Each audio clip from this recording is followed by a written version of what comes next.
Hello बच्चों, चलिए प्रश्न को पढ़ते हैं। निम्नलिखित में से किस आयनिक यौगिक के क्रिस्टलों में आप धनायन तथा ऋणायन के केंद्र की दूरी अधिकतम मान सकते हैं? विकल्प पहला LIF, विकल्प दूसरा CSF, विकल्प तीसरा CSI और विकल्प चौथा LII।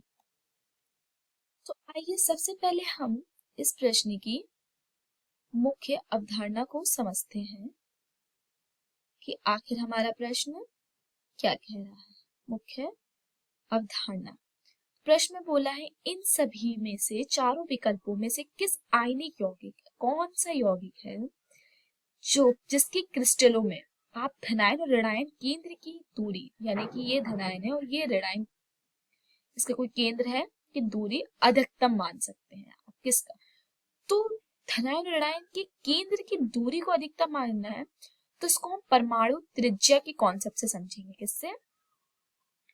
परमाणु त्रिज्या।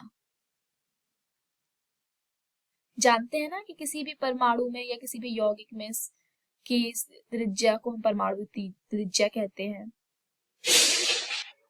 यानी कि किसी परमाणु के नाभिक केंद्र से उसके बाहरी इलेक्ट्रॉन कक्ष के बीच की दूरी को हम परमाणु त्रिज्या कहते हैं।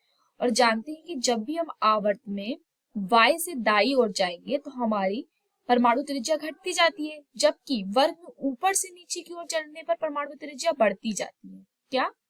आवर्त में y से दाएं जाने पर घटती है, जबकि वर्ग में ऊपर से नीचे की ओर आने पर बढ़ती है।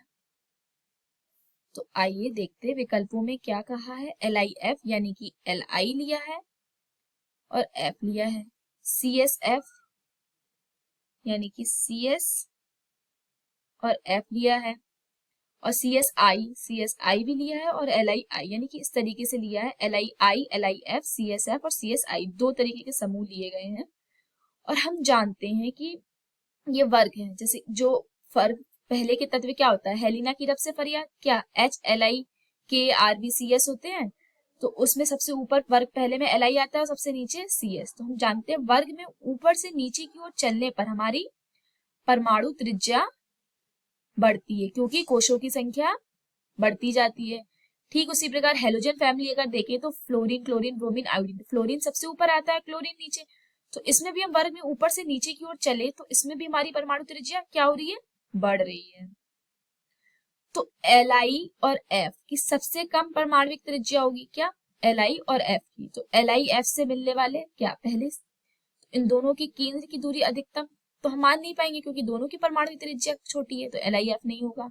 दूसरा क्या? CS और F। तो CS की परमाणु त्रिज्या बहुत ज्यादा है लेकिन F की बहुत कम, तो इसको भी हम अधिकतम नहीं मान पाएंगे। CS की परमाणु त्रिज्या पहले वर्ग में सबसे ज्यादा है और I की हेलोजन फैमिली में भी सबसे ज्यादा है परमाणु त्रिज्या। इसलिए दोनों को हम देखें तो दोनों की अधिकतम मान सकते हैं हम केंद्रों की दूरी।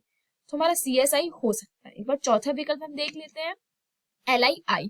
तो LI वर्ग में पहले नंबर पे आता है, तो ये इसकी त्रिज्या बहुत छोटी होगी।